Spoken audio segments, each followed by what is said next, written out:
Motivation's what gets you started, but habit is what keeps you going. So let Coach Kim motivate you.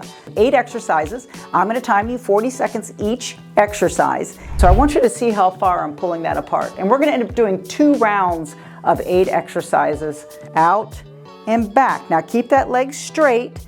So obviously bicep curls, working the bicep. Top of the arms. Very nice. Side bend, side to side. Now just do a small move. It's not a large move. You're going lateral. Very nice. Good.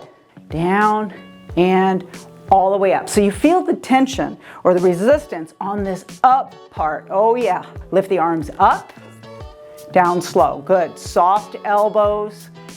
Whoo! Arms parallel to the ground. My palms are facing down. 20 seconds each leg, down and up.